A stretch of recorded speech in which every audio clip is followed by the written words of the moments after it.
have you captured the maxillary tuberosity, the retromolar pad, the frenum attachments, and the alveolar ridges? Pagka may kulang doon, yun yung mga ay, kulang, repeat. Ay, hindi defined, repeat. Doon kami nagpapa-repeat. Okay? Kasi kapag hindi mo nakuha yung mga anatomical landmarks na yun, then definitely, magfe-fail yung denture mo.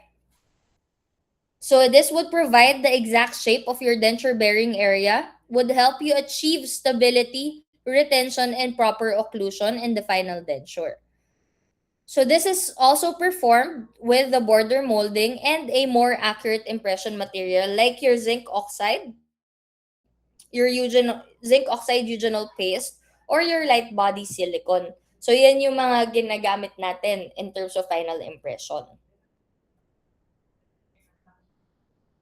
So in summary, just to define kung ano yung mga sinabi ko dito sa slide, preliminary impression would give you a rough model for planning, for studying the case of your patients.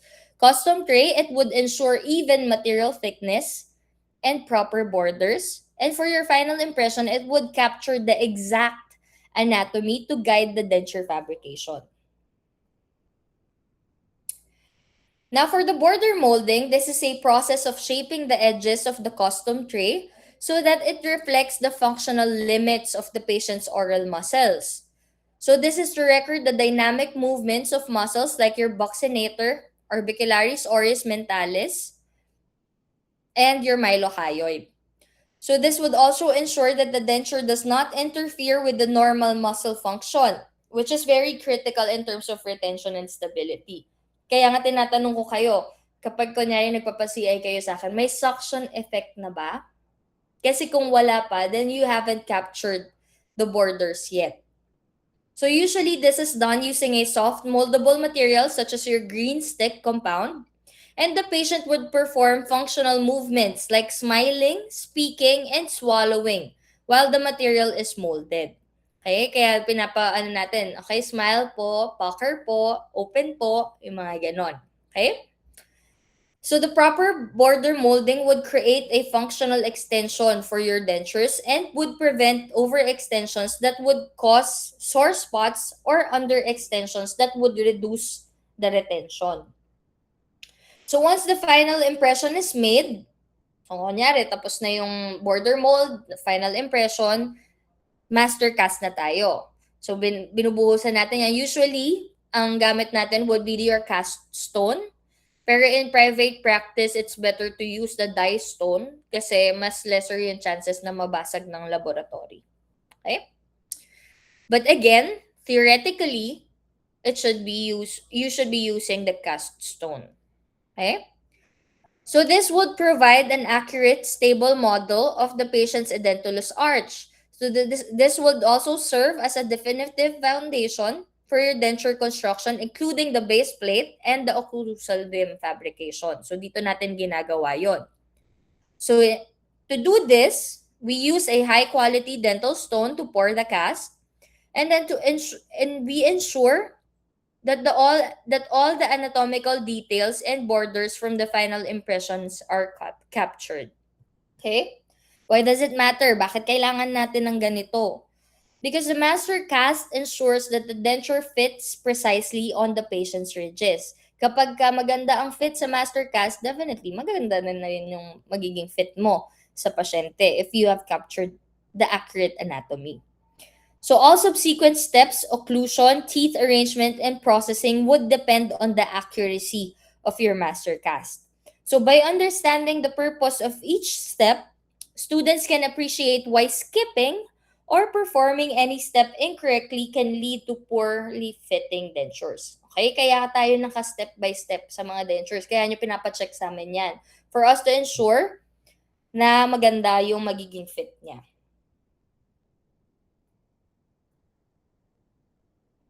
So when making your dentures, the way we take impressions can also affect how the denture fits and function. So there are three main techniques. First one would be your pressure or your functional technique. So the concept behind this is that the impression would compress the tissues during the impression taking. So yun yung ginagamit natin pagka preliminary impression wherein matigas yung material natin to displace the soft tissues para makuha natin yung gross anatomy ng ridges. Okay? This is to simulate the masticatory forces to record the tissue under the functional load. So ano bang itsura nito kapag ginagamit na yung denture? So yun yung sa pressure and functional natin. So the advantage of this is that the denture would tend to be stable during chewing because it's made to fit the tissue under pressure. Okay? But we have to consider sometimes tissue displacement, it can also cause tissue displacement kapag masyado namang madiin yung pagkakagawa natin. Okay? Next impression technique would be your non-pressure or mucostatic or your passive technique. Ang haba ng pangalan niya, no? Ang dami niyang code names. So the concept behind this impression technique is that this one is taken with minimal to no pressure.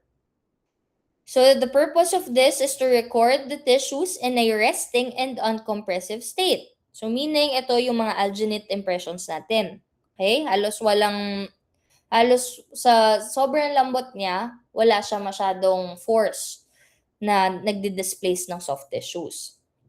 So it's highly accurate for tissue detail and less discomfort for the patient because it does not displace the soft tissue.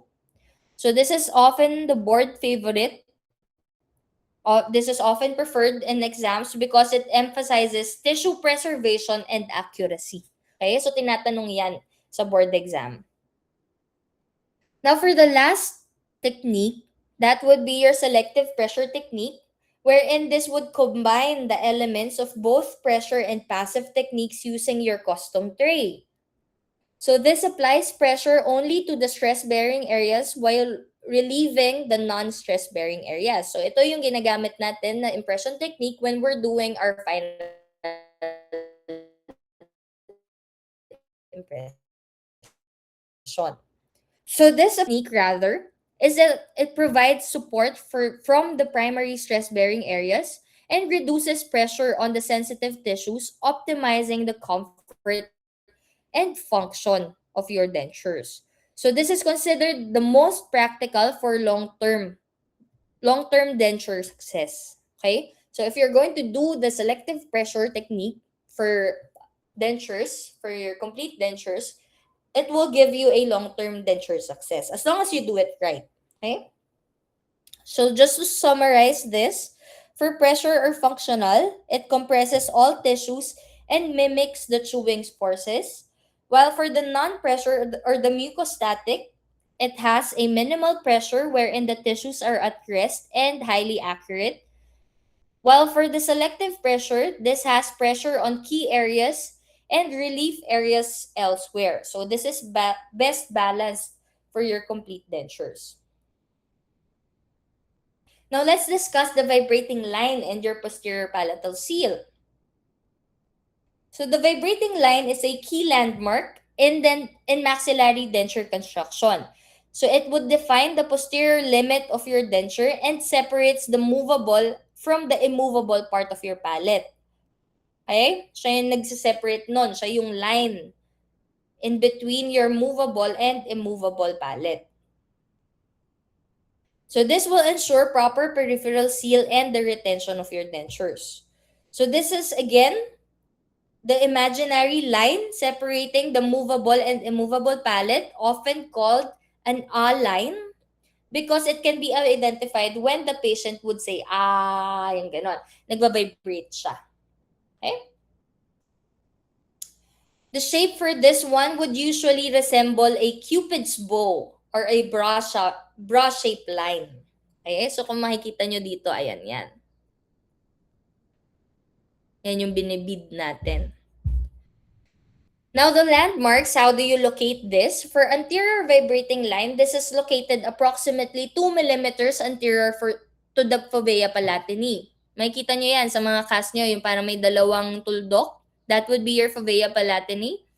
And then located approximately 2 millimeters anterior to this structure would be your anterior vibrating line. So this can be determined using the Valsalva maneuver or when the patient would say, yung gano'n.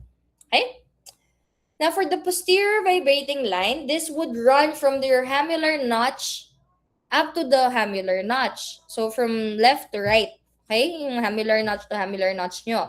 About 2 millimeters posterior to the fovea palatini.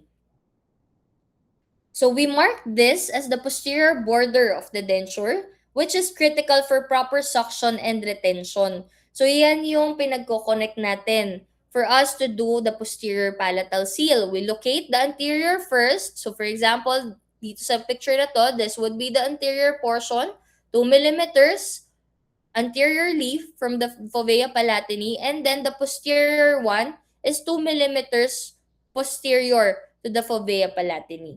Okay? So what is the clinical relevance for this landmark? So accurate identification of the vibrating line would ensure that the denture has a good posterior palatal seal, which helps retention and stability of your maxillary denture. Overextension past this line can cause gagging, while underextension would reduce the retention. Okay? So ano ba yung fovea palatini? These are the ducts of the minor salivary glands. So kung if i-try nyo na i-retract yung dila nyo towards the pinaka-posterior portion, you would be able to feel a bra-like structure. So yun yung sa vibrating line natin. Okay? Now to discuss the posterior palatal seal, this is a critical feature of the maxillary denture that enhances retention by creating a seal at the posterior border of the denture.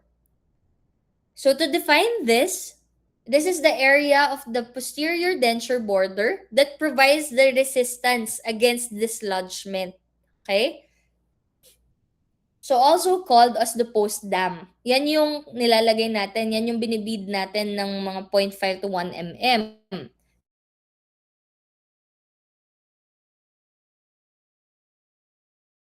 Or shaped on the master cast to replicate the natural tissue compressibility. Mababa lang kasi pag masyadong malalim ang pagkakabid mo or pagkakakarve mo, it will impinge, it will cause discomfort to your patients. So also ensure that the denture maintains a tight seal against the soft palate, improving the suction and the stability of your dentures. Kasi kapag pansin mo, pag lumulunok kayo, umaangat yung pinaka soft palate natin, 'di ba? So dahil nakaangat din yung PPS natin, it will cover yung area na yon. So meaning hindi siya papasukin ng mga pagkain. Okay? Kasi nagkaka-space yan sa likod. So if properly applied, the PPS would help the denture stay in place during function. During chewing, during eating, during speaking, yung mga ganon. So overdoing the seal can cause discomfort or gagging to your patients, while underdoing would reduce the retention. Pag masyadong mababaw, it will reduce the retention definitely. Pag masyadong malalim, it will definitely cause gagging or discomfort to your patients. Now to discuss the occlusal rims and jaw relations. The wax rims and occlusal rims are essential tools for establishing the proper orientation, the plane, and the position of teeth in complete dentures. Ano bang difference nila? When we talk about the wax rim, this is the landmarks that you can see in the cast. Yan yung ginagawa nyo even without the patient. But when we talk about the occlusion rim, you should have your patient in the clinic when you are doing this or adjusting this. Okay? So again, the cast guides or the wax rim rather is constructed on the master cast to help determine the tooth position and the occlusal plane before placing it inside the patient's mouth. So what landmarks can you use as reference? So for the midline, you can use your incisive papilla and your labial frenum and median palatine raphe. So yung medial palatine raphe na yan, yung mga landmarks na yan, you can see it in your master cast already. So you will be able to establish somehow where the midline of the patient might be. Okay? For the incisal level, arbitrary or approximate, usually 25 to 22 to 25 millimeters from the base of the cast. Okay, tinitignan lang natin yun. About 1 to 2 millimeters below the lip line kapag sa patient tayo tumitingin. Pero if you're going to do it with just your master cast, most probably it's around 22 to 25 millimeters from the base of your cast. Okay? Now, for incisal plane, to do your incisal plane, the landmarks would be the parallelism of the base of the cast, and sa patient would be the interpupillary line. Okay?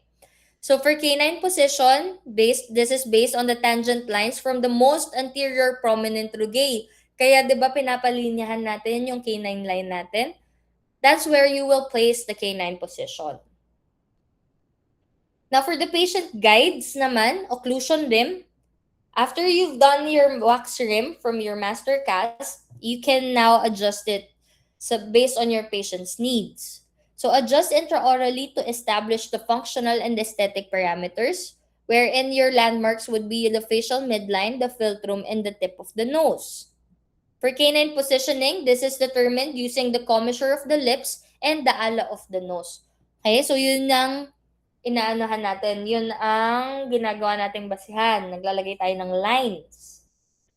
So now for the occlusal level, approximately the height using the orientation of the approximate the height rather using the orientation of the occlusal plane relative to the incisal plane. So you use 2/3 of the retromolar pad as the posterior guide, and opening of the Stensen's duct and modulus would help verify the correct placement once you've placed it inside your patient's mouth. Okay? Kaya nga minsan pagka mali yung pagkaka-base natin, mali yung orientation, nakababa or pantay yung pinaka-ridge natin, nakataas po kasi talaga ang posterior. Dapat ang retromolar pad mo is higher than your anterior portion. Kapag ka-diretso yan, then doon nagkakamali. Bakit 2/3? Ang taas naman sa anterior neto. O kaya wala na akong wax sa anterior, bakit ganon? Kasi yung orientation ng pagkaka-base mo is mali.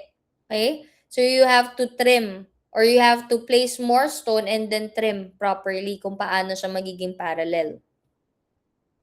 So just to summarize, when we talk about the wax rim, this is the cast, this is the guide that you do on the cast for tooth setup. While if we're talking about the occlusion rims, this is the intraoral guides for aesthetic and function. So together, they would determine the midline, incisal level, occlusal plane, and canine position before arranging the teeth. Okay?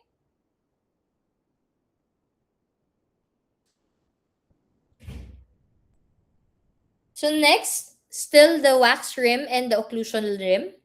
For occlusal plane, for cast guide or the wax rim, project the incisal plane posteriorly using the base of the cast as reference. Okay? Yun yung may mga dimensions tayong sinusunod. Now, for patient guide, this you should ensure that the plane is parallel to the Camper's line, which runs from the ala of the nose to the tragus of the ear. So, ito yung ginagawa natin, kaya tayo nagpa-Fox plane. So, proper orientation of the occlusal plane is key for aesthetics, phonetics, and function. Kasi kapag ka hindi pantay yung pinaka-OCR natin with the Fox plane, definitely pagka nag-set ka, so ano din yan, nakapaling din yan. Okay?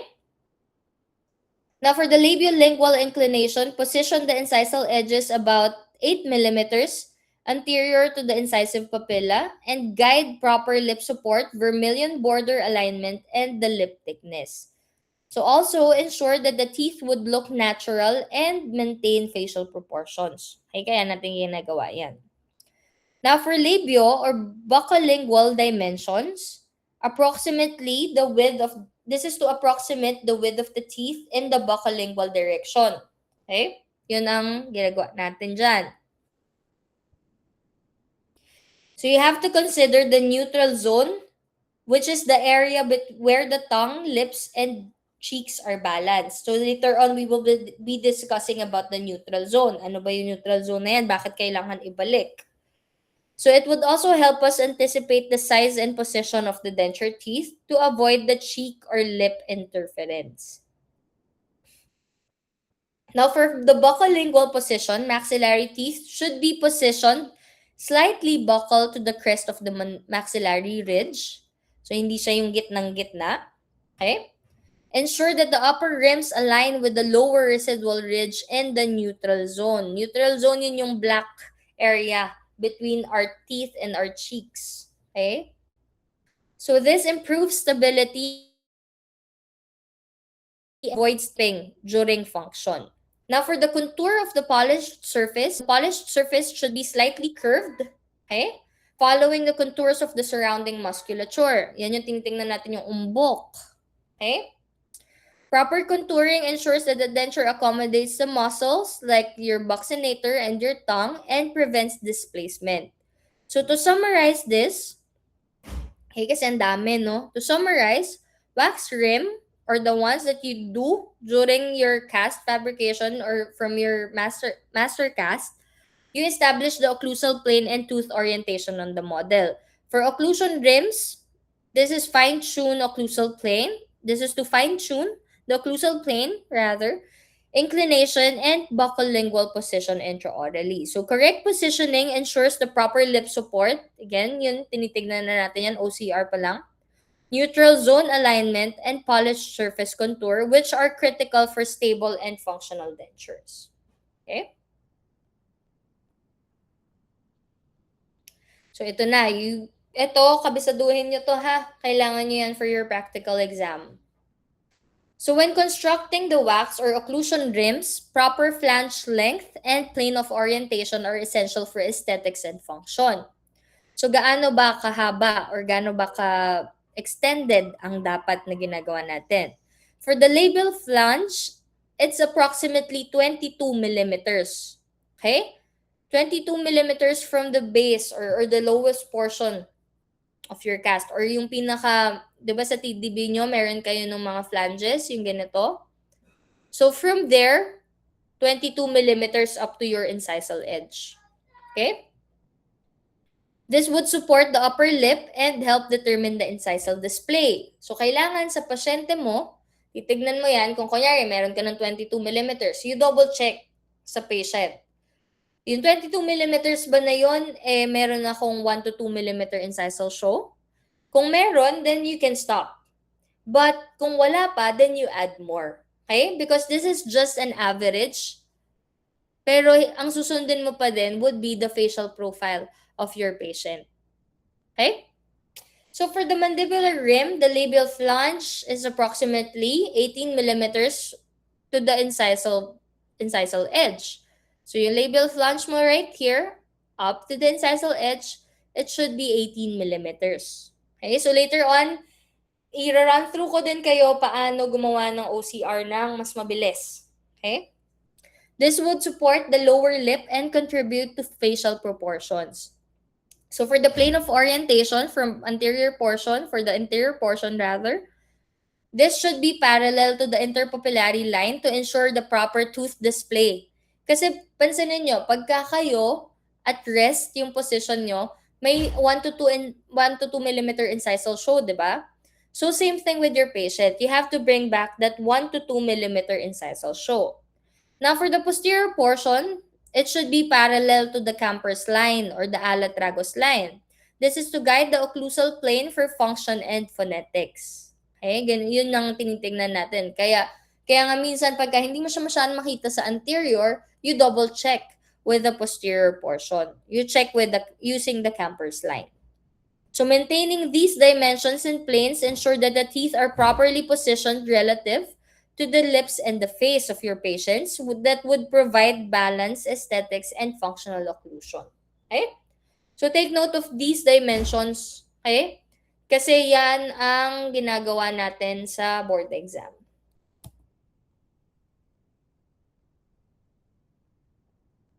Now for the vertical dimension, this is a critical parameter in denture fabrication. So it affects the facial proportions of your patient, function, and comfort of your denture. So how do we measure it? We measure it in two ways, which is the vertical dimension at crest and your vertical dimension at occlusion. Okay? So ano ba ang difference yan? At rest, mas mataas Okay? Kasi you have to add the freeway space.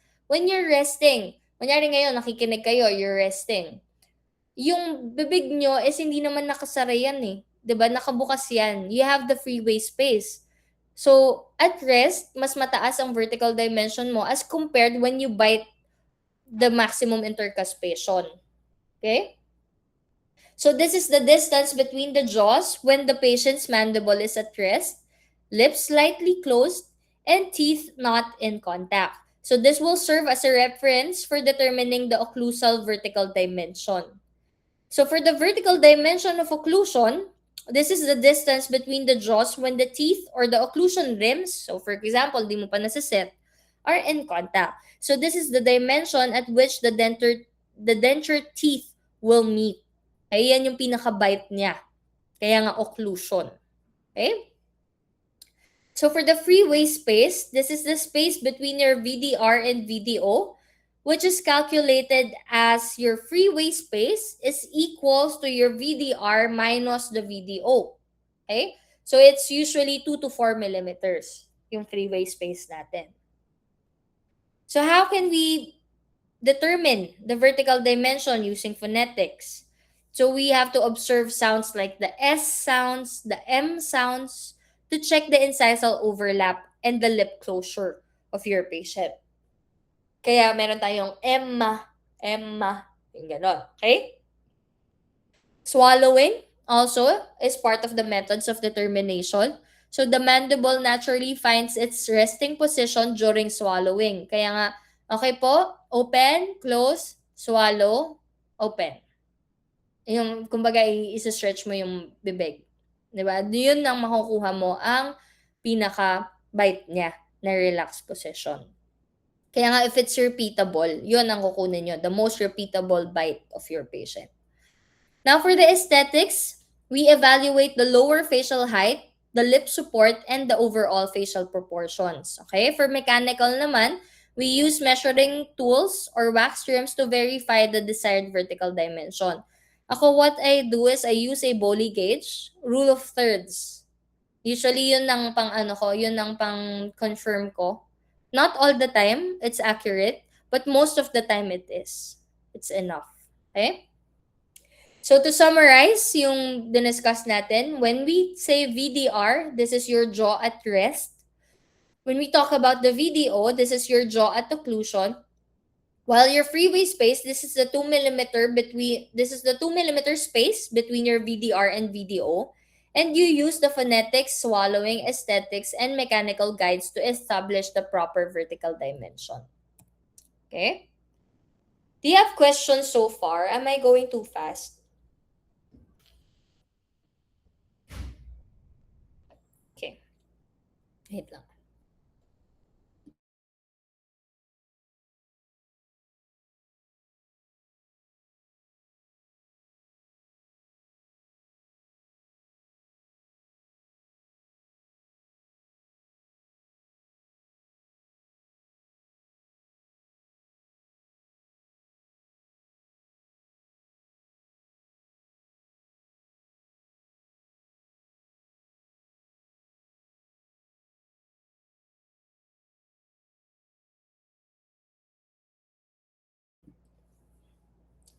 Okay, now to discuss the jaw relation records.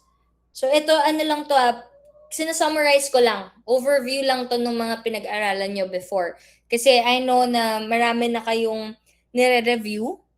Tapos, as in, nabubomba na yung utak nyo talaga. Kung ano pa ba yung mga aaralin, kakabisaduhin. So ito, quick ano na lang siya. Quick review lang. Just for you to remember kung ano yung mga diniscuss during your preclinicals. Okay? So recording the jaw relations is very critical in terms of denture fabrication because it determines how the upper and lower dentures relate to each other. Okay? Especially during function. So several key records that are used would be your centric relation or your CR. This is a ligament guided, most retruded position of your mandible. Okay? It's your centric relation. Pero for now kasi, based on the recent studies kasi, hindi siya yung most retruded position. But it is ligament guided. Pero pinapakuha natin, the most repeatable siya, ang centric relation. Okay? Pero syempre, for board purposes, ito ang definition nila in terms of the board exam. So it would be your most retruded portion of the or position of the mandible, independent of tooth contact. So it doesn't necessarily mean na yung centric occlusion mo is kailangan parehas ng centric relation. No. Especially kapag ka may wear and tear na yung mga nangyayari. O kaya may mga malocclusion yung patient mo, then hindi at rest yung TMJ niya. So, may wala ka sa centric relation. This will also serve as a stable reference position for setting the occlusion in complete dentures. Now, to discuss the centric occlusion or your maximum intercuspation, your MIP, this is the position of the mandible when the teeth or the denture occlusion limbs are in maximum intercuspation kapag nakabite yung patient mo. This is tooth-guided. Okay? Take note. When we talk about the centric relation, it's ligament-guided. But when we talk about the centric occlusion, it's tooth-guided already. Okay? Now, for resting position or your RP, this is the muscle-guided position of the mandible wherein the patient is relaxed and at rest. Kaya nga siya resting position. Diba? So this is used to help determine the vertical dimension and the freeway space. Yan yung VDR. Yan yung kinukuha natin using yung sa VDR natin. Okay? Now for face bow transfer, this records the relationship of the maxilla to the TMJ and would help in mounting the maxillary cast on the articulator in the correct spatial orientation. Kaya tayo naggagawa ng face bow transfer using your semi-adjustable articulators, di ba? We transfer as accurately as possible kung paano yung orientation ng maxilla natin up to the TMJ.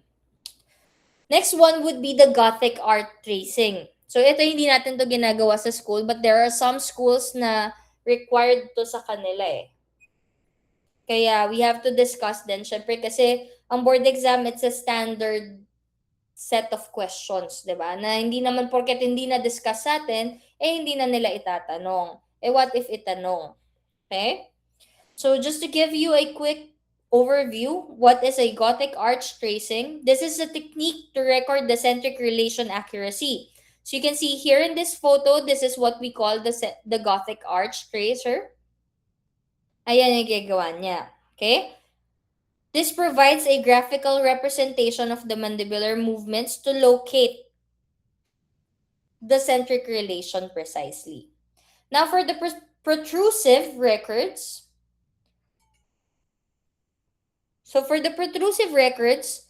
this records the forward movements of the mandible and is used to set the condylar guidance on the articulator. So yan yung Bennett angle, yung 15 degrees and then your 30 degrees, yung mga ganon. Okay?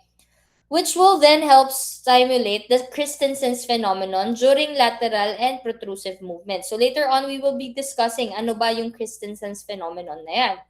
Okay? So to summarize all of these, kung ano yung mga pinagsasabi ko during this slide.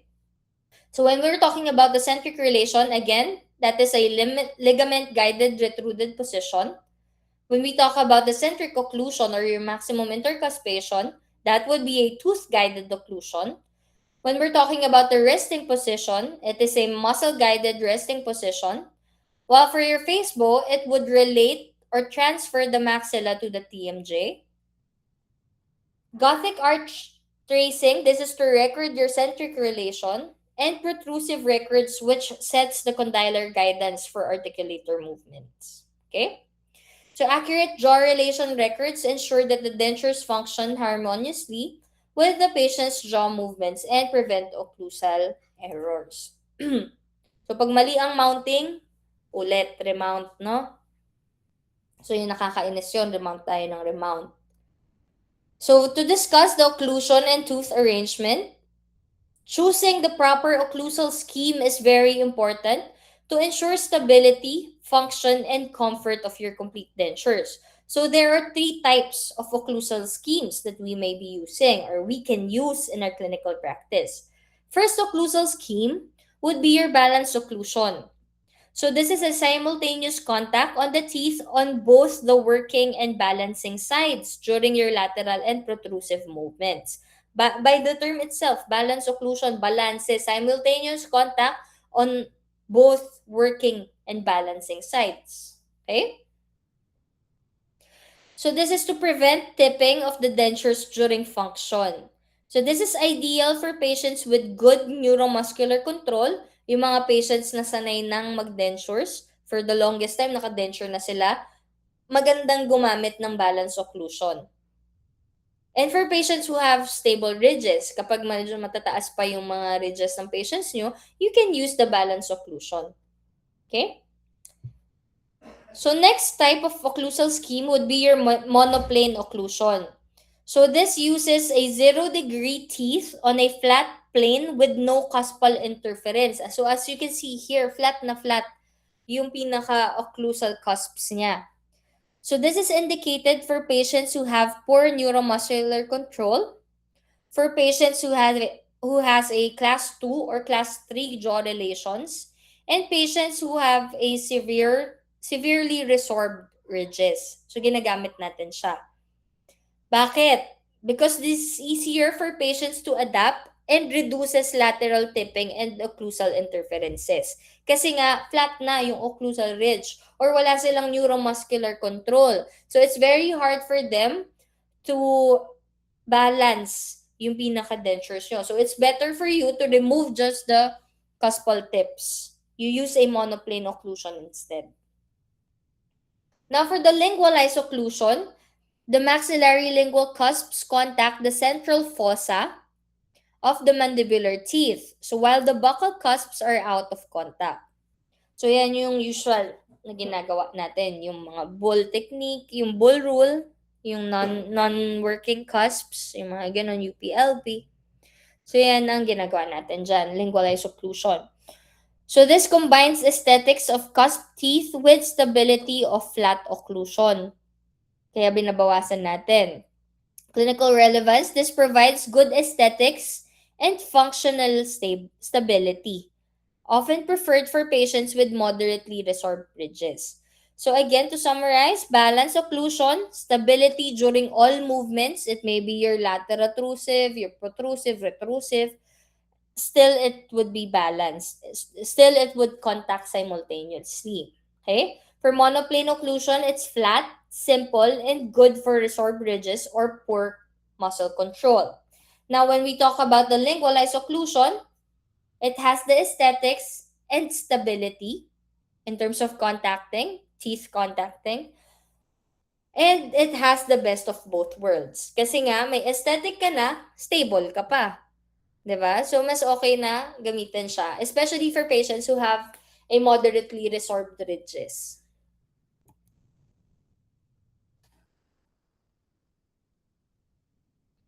Okay.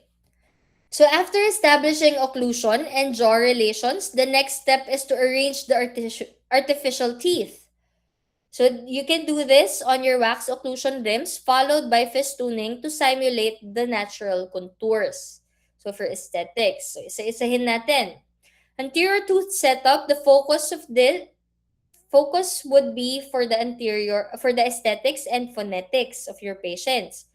So ensure proper articulation of frivicatives, which is your F and V sounds, your sibilants, which are your S and Z sounds, and bilabials, which are your P, B, and M sounds. Okay? So position would affect the lip support, the facial appearance, and the speech of your patients.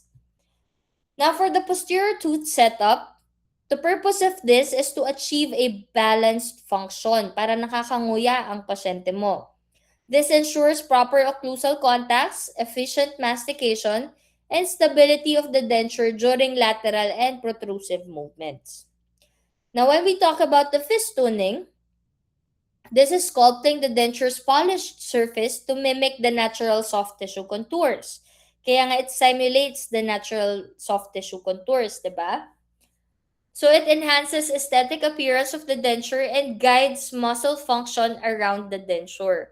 Pero you have to take note, you have to check Kasi sometimes, kaya nalalaglag din yung dentures ng patient. Nung una, kunyari sasabihin nyo, Dok, nung una naman, nung try-in naman ng TDB, okay naman siya, hindi naman siya nalalaglag. Bakit ngayon, nung nagsisetting na ako, nalalaglag na siya? Baka masyadong makapal yung wax na inilalagay mo. So, na-extend yung flanges mo. Kaya tumatama dun sa soft tissues. Kaya once it constricts or once it contracts, yung pinaka muscles mo, it will dislodge your dentures. Okay? So just to give you a quick summary, anterior teeth, this position is for aesthetics and speech. For posterior teeth, this is done for the functional balance. And then for the fistooning, this is sculpting for aesthetics and natural contours. Okay? So I hope that's clear. So now for the denture base, which is the part of the denture that rests on the oral tissue and supports the teeth, which is usually made from the PMMA. So when we say PMMA, what does it mean? It's polymethyl methacrylate. That's the usual material that we use when we're doing or fabricating the complete denture. Okay? So yung mga iba kasi, yung mga Ivocap, Thermosense, yung mga ganon, hindi na kasi siya tinuturo undergrad. And I don't want to bombard you with too many information. Kasi, syempre, sa board exam, kung ano lang yung standard, you're answering, always remember, okay? Kapag nagtitake kayo ng board exam, always remember that you're taking an exam as a general practitioner. Huwag kayong pipili ng mga mahihirap na sagot, yung mga highfalutin words. Most of the time, that's not really the answer. Because what they're asking you is just the basic, the standard for every dentist. Kasi as general dentist ka lang sumasagot. Okay? So ito, since polymethyl methacrylate is the ideal or the basic denture-based material, yan ang i-discuss natin for today. Okay? So the advantages of the PMMA, especially on the aesthetic portions, is that it can mimic the natural gingival color. Okay? So aesthetically, it's pleasing kasi nandun yung parang may pink-pink siya pero may mga red na blood vessels, yung mga ganon, diba? So it can mimic the natural gingival color. So it's also easy to process with just simple laboratory handling. It's lightweight, which makes it comfortable for your patients, and repairable. So it's easy for you to adjust or fix if it fractures eventually. Okay? So what are the disadvantages of the PMMA or the polymetal methacrylate? First one would be the poor thermal conductivity. It does not transmit temperature well, so reducing sensory perception. Kaya yung mga patients na naka-complete denture, hindi na sila ganun ka-sensitive in terms of the temperature ng food. Okay? So sometimes din, may mga patients ako na they would say na pagka nag-denture, nag-iiba yung lasa. I don't know kung paano nangyayari yon, pero nag-iiba daw yung lasa ng pagkain. Sabi nila ha. So to discuss another disadvantage for the polymethyl methacrylate, it's fracture prone. So it can break under stress, especially if it's very thin or improperly reinforced.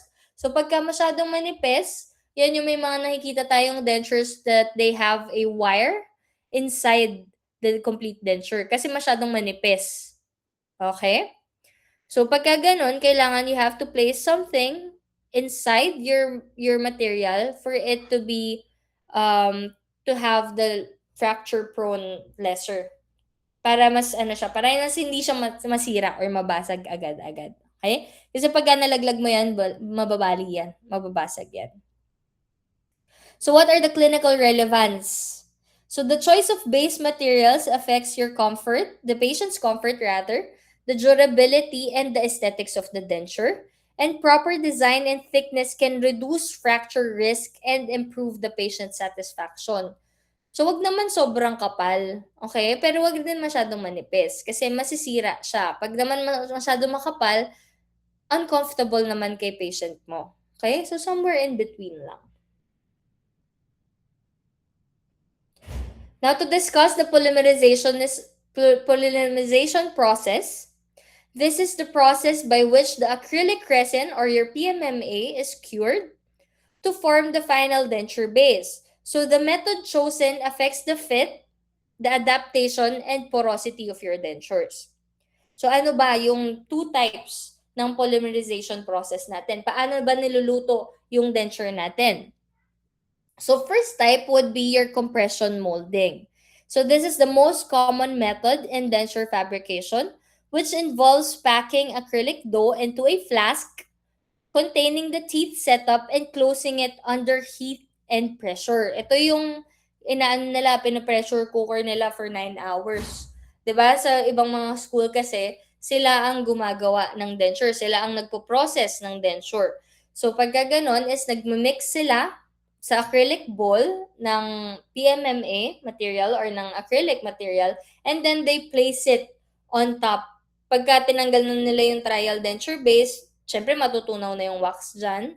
And then, doon magmo-mold yung pinaka-acrylic mo. Once na i-compress na yan. So this will produce a durable denture, but slight shrinkage and porosity may occur if not controlled properly. Especially if may bubbles, yung mixture mo pa lang may bubbles na, then definitely it would transfer to your denture base. The next type of polymerization process would be your injection molding. So our acrylic resin is injected under pressure into the mold. So kung makikita nyo dito, may nozzle dyan, and then merong wax dito. So matutunaw yan under heat. So ang may iiwan sa inyo is just the mold. Okay? So after nyan, pag natunaw yung wax, you remove the TDB and then may i-inject na material dito para lesser yung chances. Kumbaga para siyang light body, mas accurate siya. Okay? So this is done for better adaptation to the cast, less porosity compared to the compression molding, and produce a more precise fit. So what is the example for this type of polymerization process? Yung mga IvoCap dentures. Okay? IvoCap dentures, it's injectable. So ini-inject nila yan. Kaya mas maganda ang fit ng IvoCap dentures kapag CD patients. Okay? So proper polymerization ensures strength, accuracy, and longevity of your denture. So the choice of method depends on the equipment, the lab preference, and the desired fit quality. Tsaka syempre yung budget na rin ni patient mo. Kasi mas mahal si Ivocap as compared to the regular or ordinary acrylic denture. Okay?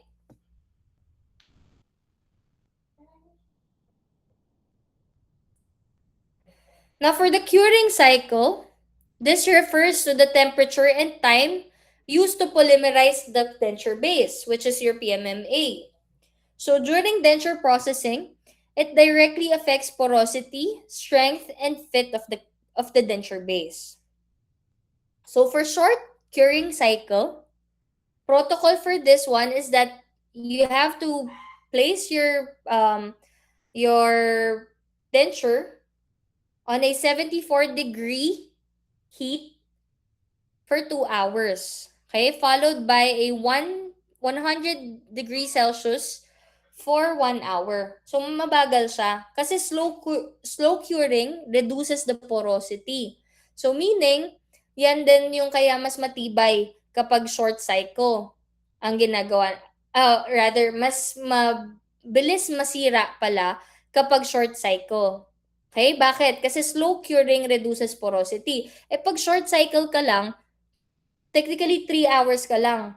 So, niluto mo lang siya ng 74 degrees Celsius for 2 hours para makuha mo yung slow curing. Kumbaga parang sa resto yan is medyo itatak cure mo lang ang tawag natin dyan, no? Yung tack cure tapos biglang bobombahin mo siya ng mainit na mainit. So, most of the time, ito rin yung nagkukos bakit nagpa-fracture yung dentures natin. So, ang advantage niya, syempre, faster processing. But the disadvantage is that it has a higher risk for porosity if not carefully controlled. So, ito yung kaya ngayon hindi na ako tumatanggap ng mga Russian patients. So, Russian meaning Russian, no?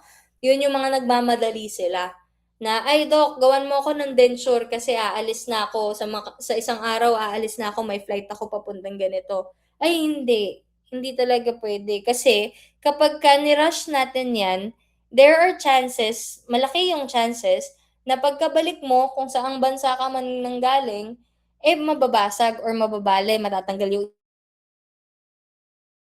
ipin, yung mga gano'n. Okay? Kasi nga hindi gano'n katibay. So when we're talking about the long curing cycle, the protocol for this is that you have to set it at 74 degrees Celsius and cook it for 9 hours. Kaya niluluto natin siya ng 9 hours, 9 long hours. So the advantage is that it reduces the porosity and produces a denser and stronger denture base. Kaya ayaw natin nagra-rush. Disadvantage, it requires longer processing time. Pero kung ano naman, kung titignan mo naman 9 hours. 'Di ba? Sabihin mo na magte-trim and polish ka, 1 hour. So 10 hours. The following day, nasa iyo pa rin. So to summarize, slow curing cycles are preferred when high strength and minimal porosity are desired. So choice of curing cycle affects the denture longevity and your patient comfort. Okay? So do you have questions so far?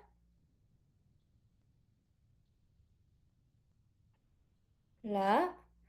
Okay, so I'll give you time to have a break muna kasi syempre kailangan na ng brains natin 'yan. So we'll come back in 15 minutes. Okay? So we'll tackle the clinical steps with focus and confidence later on. Yes po. Oo, I'll give it to you mamaya. Se-send ko sa inyo. Pati yung mga ibang reviewers pa. Okay? Sige.